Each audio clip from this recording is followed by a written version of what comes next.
My guest today is Dr. Sharon Lamm-Hartman, who is a founder and CEO of Inside Out Learning Incorporated, an award-winning global leadership team and organizational development consulting business. She has designed and delivered over 3,000 innovative programs, including many women's development and executive presence and presentation skills programs, and has worked with tens of thousands of CEOs, executives, educators, professionals, and entrepreneurs worldwide. In today's episode, we talk about her new book, The Authenticity Code, the art and science of why you can't fake it to make it, that teaches you how to look within yourself and decide who you truly are and what you really want from life and how to go about getting it. Welcome to Lifeology.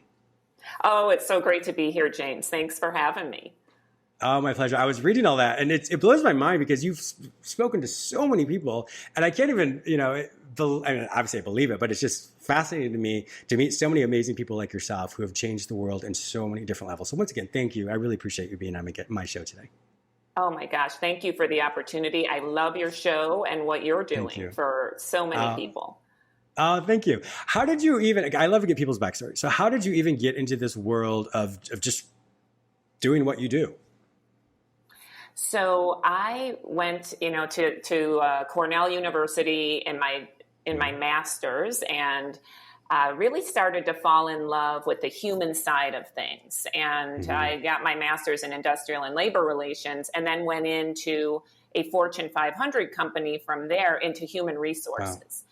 And I was so blessed because I had mentors there who took me under their wings at very young age. And they let me go to Asia and Europe. And wow. I started to do training and fell in love with the training. I love to educate and to help people to transform their lives and their careers. So I started to get in touch with that at a really young age and then decided to go back for my doctorate at Columbia University. And I am so grateful for them. I received it in leadership and organization development. And the people there were just amazing. And they said to me, "You're really good at what you do. If you go out on your own, we will hire you." And these were people like at GE's Leadership Development Center. And so I said, wow, maybe I should do that. And I took a leap of faith and started my business back in 2000. So it was great. Wow. Congratulations. That's fantastic. Now you've done over 3,000 innovative programs. What are those? And what would that be like? Yes. So any kind of program, from coaching programs, helping people with bettering their lives and their careers, executive coaching, and then many leadership team offsites. So helping leadership teams to really go off and get clarity on their strategy, on their teams, on their roles, on team building, and then especially leadership and professional development programs. Really specializing on that soft side of leadership, the communication and influence, and also presentation and presence. So I think that's so important, and it's usually what's the most hard to do. So we have several modules that we can do that we've done around the world also over the years. So I've been in business over 20 years now. Oh, wow, that's amazing. It's interesting, thinking about the soft skills, and people may or may not know what that is, but that's really more basically being able to read the room, read a person, understand the flow of the communication, and understand how to get your point across in an effective way, which is the key word, effective way. But I'd be curious to hear, when it comes to teaching the soft skills, I wonder how different it would be for the different cultures if you do this from an international standpoint, to understand the soft skills when it comes to the different cultures that you're working with. That'd be really fascinating to me. Yes. And, it is. So, for example, last year, actually, it was 2 years ago, because of COVID, we did not go back last year. But 2 years ago, right, we went into Australia and we delivered the Authenticity Code program there. And it was interesting because you have to understand the culture. They don't like to be showy. They call it the poppy syndrome. And they don't like to be showy in their presentations. And so we really had to understand that nuance. And so when we were teaching our program, it's like they like clear, direct communication. Don't try to stand out in some way. And so there's little nuances like that. Like sometimes we call it always have a fireworks close at the end of your presentation. And they said, we don't like fireworks here. Oh my So gosh. Wow. It's interesting. I thanked them for that because I said, let's call it finish strong. And they liked that much better. So you have to know your audience. And that's part of the authenticity code that I write about in my book is that's your audience. You have to analyze your audience before going in front of them and know what's most important to them and what details do they need and tailor your message accordingly. Which I think is fantastic. And that can be from anything when it comes to the corporate world to anything really. It could be if you're in a church and you're preaching a message, or you're at a school and you have to give, a speech. I mean, all of that is so important because if you don't know your audience, I mean, it's not that there's not any point to it. It's just your message is lost, and everyone has so many wonderful things that they do. So why not know your audience? So therefore you can be as effective as possible. Exactly. It's so true. And so that's the thing is that many times I used to start writing a presentation. My light went off here. Sorry, James. But I started to write a presentation and I wouldn't know my audience. And then I was just presenting to my own style. So that is so important. And I think authenticity, when you think about the word authenticity, it gets a rap of, it's all about me, and I'm going to be whoever I am, regardless of you. And I say it's an authentic choice to be in front of an audience. So therefore you want to serve that audience because you wouldn't choose to be in front of the audience. Yeah.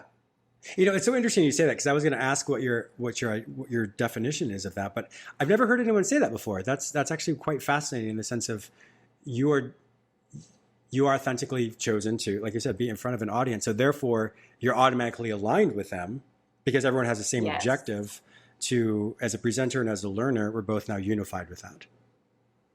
Exactly. So that is the key that's the paradigm shift I'd like everyone to hear in this message is we choose the audience. So therefore, don't we want to communicate with them in the absolute best way possible? And if you're not choosing your audience, then, go choose a different one. And so there's so many audiences out there that you can be in front of, whether it's a corporate culture or whether, like you said, a church or a community organization or your family and your friends even. Yeah. And I like the choice part because sometimes people think, oh my gosh, I have to do this presentation and what if they laugh at me? What if they do this? But like you said, if it's not right for you, then why are you doing it?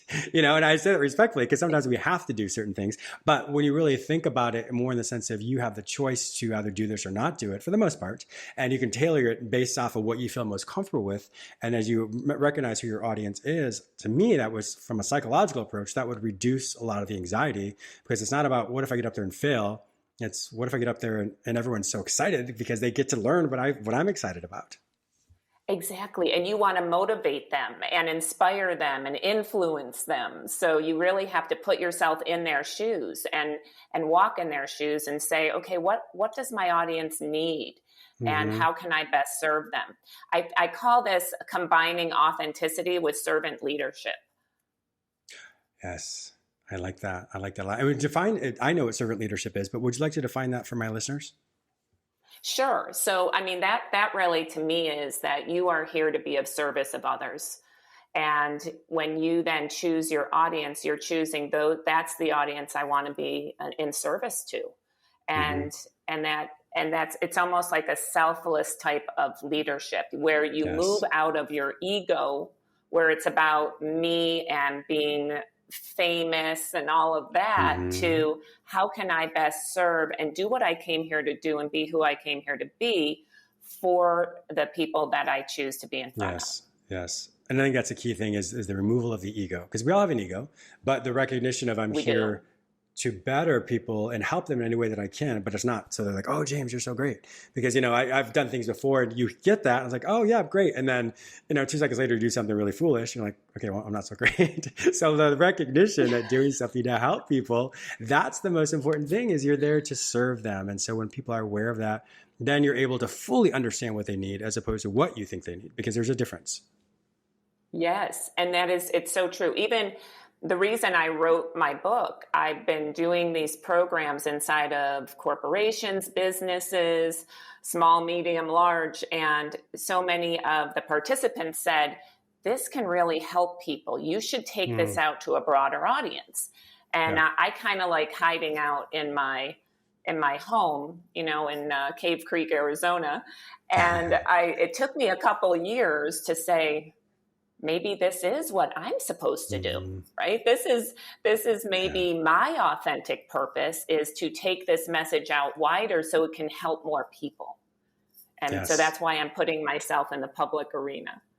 Well, I'm so glad you did. Let's transition into your book, The Authenticity Code, The Art and Science of Success, and Why You Can't Fake It to Make It. I love that title. Respectfully from people who are in the 12-step programs, fake it to make it works in that respect. But the play on words that you're using for is about the authenticity part of it. Tell us more about the book itself. So the book, I chose to write it in a parable. And that's because I was on a vacation in Mexico and I was reading over what I was starting to write. And I fell asleep. And I said, this isn't going to work. I don't want to put people to sleep. So I decided at that moment to change and go with a parable, because I said, why not tell a story? And then people might be more interested in reading that story. And this could even apply to college students then, who are trying to find themselves and go out into the workforce, or early to mid-career professionals and leaders. So I chose to develop 2 characters that were competing for the same job in a corporation, and how they met this mentor who then said, you need to develop in your authentic presence and presentation skills in order to get the job. And I'm going to mentor you in that. So they learned as they went through the process of trying to get this job as an associate director of sales about themselves and what was most important to them and who they were at their authentic core. And then in the back of every chapter, there are exercises that you can apply to your own life that the characters had gone through in that chapter. So you kind of get the best of both worlds of a parable and being able to apply those exercises to yourself. That's fantastic. I'm sure you knew this already, but sometimes people don't know that there's actually what's called narrative psychology or narrative therapy. And so narrative therapy is essentially, if I'm working with a child, if I tell a story, it externalizes what I'm talking about. So the child doesn't feel like, oh my gosh, James is talking about me. And I can talk about, let's say, a child who stole something. And so I tell the story about a child who stole something, and then I'll ask him, well, what do you think would happen to him? And so then the child can answer the questions when it comes to the story. It allows them to learn in a way which they assimilate or they absorb the lesson. And so it allows them to receive counseling, but doesn't feel like it's counseling. So I love the fact that you use not therapy, but use the narrative aspect of it to really teach the parable, because we know so many wise people throughout the world have taught so many people when it comes to parables. And so I'm so glad to hear not only the science of the narrative psychology you've incorporated into this, which then is going to help people really understand the lessons that you teach. When it comes to the different aspects of the characters, can you help us define that in the sense of, because I know people will buy the book, but help us define this so that people can identify with some of the characteristics of the characters. Absolutely. So one of the characters' name is Rachel, and she is kind of a perfectionist, and she got straight A's, and she also really cares about a charity. And so she's volunteers her time, and she really wants to get ahead in the company. She's very passionate about sales. And so you can really identify if you're a perfectionist and an overachiever. Yeah. I'm Rachel. Me too. With her. And then we have Josh, who is this kind of introverted, a little bit geeky, computer techie whiz who loves to invent things and get patents, and but he is a little bit shyer in how he puts himself out there. And so you kind of see this difference. And so Rachel's willing to do anything it takes to get ahead. And Josh is like, I'm not so sure I really, want to do this. So you can kind of see the difference in the personalities. The spectrum, yeah. And then there's Ron Burke, who is the HR VP, who takes them under his wing and helps and mentors them through the process. Wow, I really like that. Like I said, I really like the fact that you use the narrative aspect of it, because it's brilliantly done. There's so many people in the world today, so that are going through. There's mandates in the world that says we have to do certain things, and with that, all of a sudden they're like, well, I'm not going to work at this place anymore. Whenever you're hearing this, if you're in this position, that's an option. And so if people are like, I don't want to do these things, I'm going to leave, and that's the right to leave. But then all of a sudden, then what? So sometimes we forget to ask that question, and then what? And so that's a great lesson for all of us. Anytime you do something, before you do it, if you ask that question, and then what, it helps you think of the potential consequences on the other side. And it allows you to think out a little bit further to give you to see, well, is this healthy for me or not? And of course, everybody has every right to make these decisions. But I really like that about your book, The Authenticity Code, because it helps people really rethink that. What's my mission for what I do? Why am I doing this? And it helps people just really be mindful of that potential change and how to be prepared for whatever the next thing is. So I won't speak for you, but can you speak more to that about people who are, in the world today are struggling with having to leave their jobs for personal reasons? Yes, and thank you so much for bringing that up, because that's a big part of the book. And I really want people out there who are reevaluating their lives right now and maybe thinking about leaving a job or have already left a job, to know that this book can help you to reevaluate who you truly are and who you're becoming. So there's an exercise in the book called The Authentic Brand, and it has 10 questions that you answer. And you will then come up with an authentic brand statement that really describes who you are as a professional or leader or as a human being in your life, and who you're becoming, and what is your unique greatest gift to give the world. And so it helps you to think through that. So then okay, I'm going to leave, and then I know where I want to go in the future. And you can prepare yourself to do interviews and land your dream job, because that is what we have seen over the years with this program. There is a 50 to 80% promotion rate in the first year of going through our 3 and 5 day programs, because people up their presence and they get in touch with their core of who they truly are. And then they're able to go and land that promotion or land the job of their dreams. That's fantastic. So thinking about that. Yeah. Thank you. Thank you so much. I always tell people, when it comes to, I obviously use the same words you do, because this is your expertise, but it's all about, what am I known for? Or what do I want to be known for? Why am I here? And so when you ask that existential aspect, it really helps you retweak it. So many people, let's say they're mid-level of their career, they've done a lot. And sometimes we forget that with all that experience, now we can weed out what we like and what we don't like. And so when you can weed that out and then use those questions that you have to really define what my mission is. And so everything I do needs to fall within the parameters of that mission. And so when it falls in the parameters of that, then I know I'm not going to do this or I'm not going to do that. It helps me redefine my boundaries. It helps me really recognize what's the quality of life I want to create for myself. And with this mission statement, my words, you have obviously your expertise in that allows for people to really create the world that they want, land the dream job that they want, but be more mindful because they're the ones who've created this, as opposed to the job saying you need to do this. Exactly. And then you're inside out, right? That's the name of my business, Inside Out Learning, because you are centered from the inside. So then you create the outside success that you most desire when you're centered from inside. And something you said, and I know that you love psychology, and the fourth question in the authentic brand helps us get at our greatest gift. And so it's kind of a paradigm shift, but I say that our greatest gift is actually our greatest wound, because we've been wounded in a way, and we can empathize with that. So if you think back to, if all the listeners today think back to maybe what they didn't receive growing up that they wanted to receive, whether it was from their parents or from authority figures. This is nothing against your parents, but really think about that. So I went in and I said, what is mine? And it was to see and celebrate my unique gifts and talents. And I love my parents. They were the best parents in the world. I'm so grateful. And that was yet something I really wanted to receive. So what did I write? The authenticity code. What do I do? I help people to see and celebrate their unique gifts and talents. So think about what that is for you, because whether you're with your family or whatever position you're in or in your community, and you are in touch with your greatest gift to give, and you're giving it, you feel fulfilled, because that's what you were born to do. And it's also fulfilling whatever that wound was within yourself.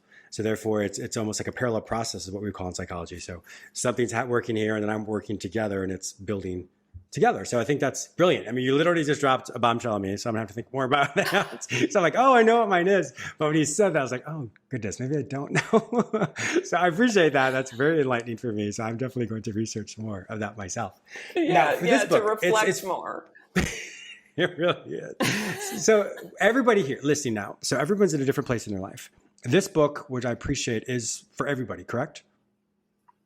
I think it's really for anyone reevaluating their life, wanting to improve their professional presence. So I would say professionals and leaders and college students and even people who want to serve their community and get in touch with who they truly are and what they're here to do. I think it's perfect. And I think that's many of my listeners, because we know everyone who listens to this want to simplify and transform their life. And so this, I know, will definitely simplify, transform their life, and help them to live their most authentic self, to help them create a life on their terms, and also to be able to change their environment as well, so that everyone is able to live more an authentic life as well. Absolutely. So I think that's the key. Yes, definitely. Unfortunately, we're out of time. So Dr. Sharon Lamm-Hartman, thank you so much for being a fantastic guest on my show today. If my listeners want to find out more information about you and to purchase this book, The Authenticity Code, The Art and Science of Success, and Why You Can't Fake It to Make It, where will they find this information online? They will find it on Amazon. They will find it on Barnes & Noble, Walmart, Target. Sure. So go and pick up a copy of that ebook. There's also a print book, and in a few months there'll be an audio book. But the print book and the ebook is available for pre-order now, and so you can go out and get that. And my website is insideoutlearning.com, and you can go and check out more about what we offer. Wonderful. Well, I definitely endorse this amazing woman. So if my listeners can't find this information any other place, simply go to the show notes at jamesmillerlifeology.com, and I will link you with all of her information. And so Dr. Sharon Lamm-Hartman, thank you so much for being a fantastic guest on my show today. Oh my gosh, thank you. You are wonderful. Thank you for all you do. Thank you.